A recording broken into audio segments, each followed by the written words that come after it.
O ano era 2003 e o Cruzeiro fez uma das melhores temporadas da história do futebol brasileiro. Eu sou Pedro Barreto, aqui do Futebol MG, e vou te falar da incrível temporada de 2003 do time do Cruzeiro. A tríplice coroa conquistada pela equipe. Claro que é um tema adorado por vários cruzeirenses e também para quem gosta muito de futebol e acompanhou o time na época. Ainda mais porque a gente está falando de uma equipe muito bem estruturada pelo técnico Vanderlei Luxemburgo. Então vamos passar aqui pelas principais conquistas da equipe, os jogos, os personagens e tudo de curiosidade dentro dessa temporada magnífica da equipe. Mas primeiro vamos falar sobre uma coisa. O debate que eu quero trazer aqui é referente à tríplice coroa. Sim, no caso, a nomenclatura tríplice coroa. Porque quando a gente olha para os moldes de hoje, ainda principalmente dos moldes da Europa, a gente vê uma diferença quando a gente fala de tríplice coroa. No caso, né, o time do Cruzeiro conquistou nesse período de 2003, que eu vou explicar para vocês, o Campeonato Brasileiro, o Campeonato Mineiro e a Copa do Brasil. E aqui fez 3 conquistas, então seria tríplice coroa? Aí, no caso, esse que é o debate. O Atlético Mineiro também acabou fazendo essa conquista, né, no Campeonato Brasileiro, Copa do Brasil e Campeonato Mineiro nas últimas temporadas. E também foi chamado de tríplice coroa. Então, até o momento, então tá tudo certo. Então é isso.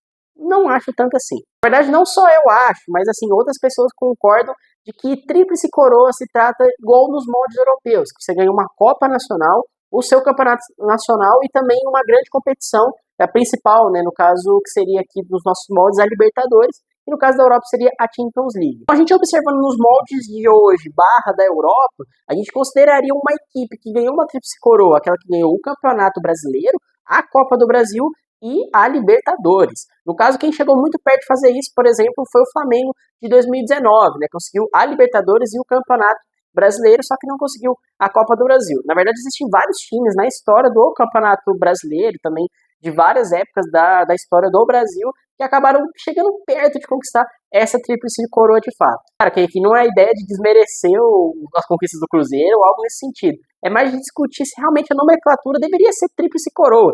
Podia ser uma tripla diferente, uma tríplice coroa de alguma forma, de outro nome. Então seria mais ou menos para trazer esse debate. Como muitos falam, né, alguns especialistas dizem, não é o certo falar que a tríplice coroa do Cruzeiro é realmente uma tríplice coroa, e sim uma baita tripla que eles conquistaram, né, em 2003. Claro, isso aqui é só um debate para você pensar e deixa aqui nos comentários se você acha que deveria ser tríplice coroa mesmo, e daí para as nomenclaturas, ou como coloca, ou se deveria ter modificado um pouco o nome para que realmente tríplice coroa é quem conquistasse os 3 principais títulos do Brasil, barra internacional. Mas chega de papo sobre tríplice coroa. Vamos falar de fato das conquistas do Cruzeiro no ano de 2003.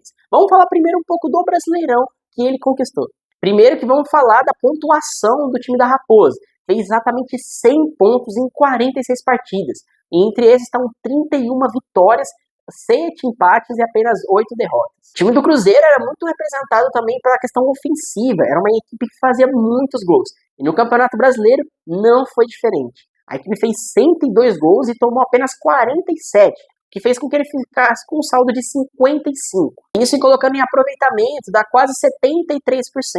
Esse recorde só foi batido pelo Flamengo de 2019, né, anos depois, com quase 79%, né, de aproveitamento. E é muito importante ressaltar o time base que o Cruzeiro teve nesse campeonato e também ao longo da temporada que o Luxemburgo comandou.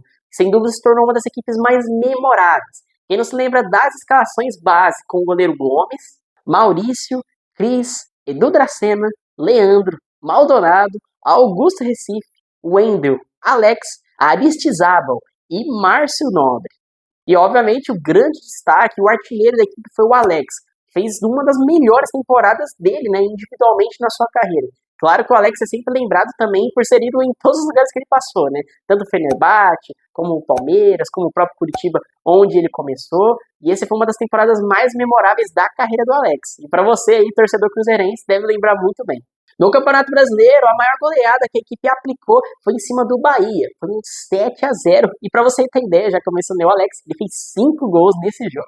Mas vamos falar da última partida, que foi a partida que deu o Campeonato Brasileiro de fato para o time do Cruzeiro. Que foi a vitória em cima do Paysandu por 2-1. Quem marcou os gols foi Zinho e Mota. Obviamente a festa foi gigantesca com a conquista do Campeonato Brasileiro, lembrando que a equipe também já tinha conquistado os 2 títulos do Campeonato Mineiro e também da Copa do Brasil. E falando neles, vamos mencionar primeiro o Campeonato Estadual, né, que embora pareça ser um pequeno, ajudou a equipe obviamente a ganhar essa trinca de títulos. No Campeonato Mineiro a equipe simplesmente dominou, foram 10 vitórias e apenas 2 empates, um aproveitamento de 88%.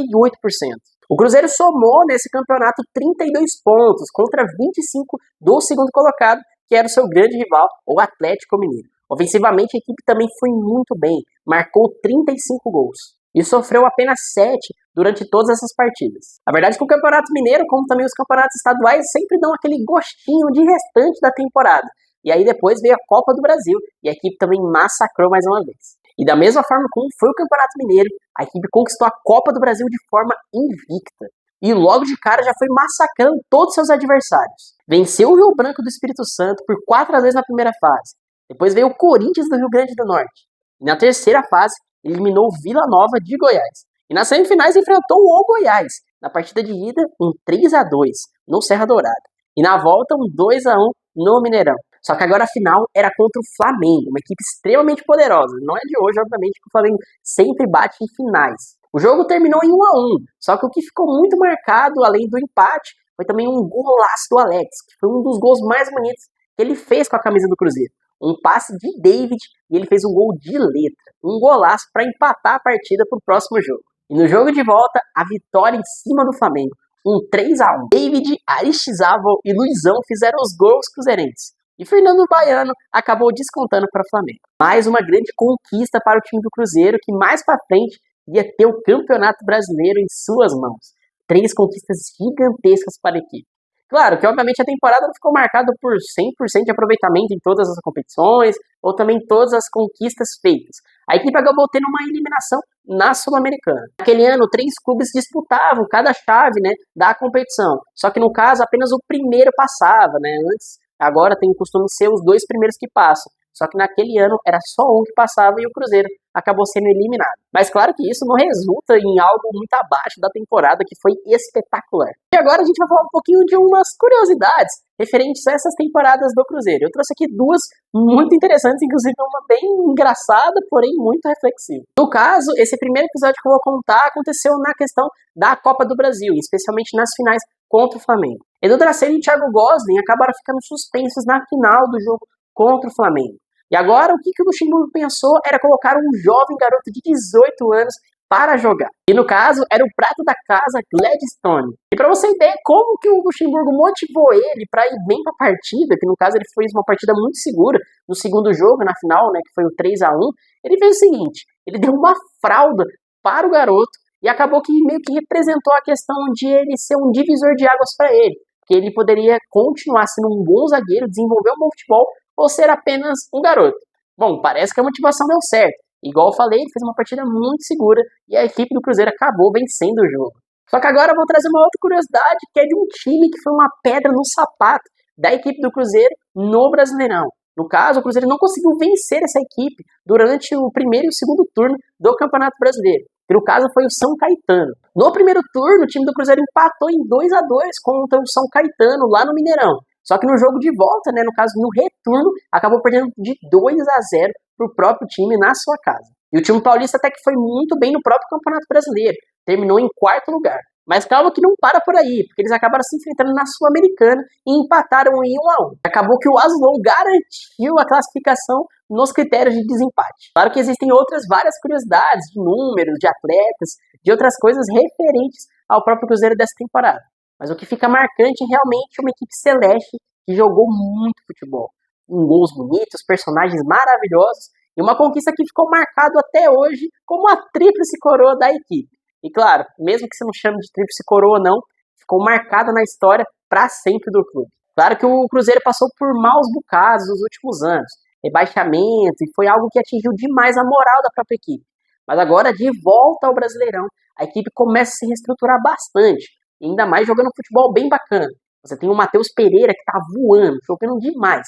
Você tem a chegada de novos jogadores, como Cássio, Caio Jorge e possivelmente o Dudu.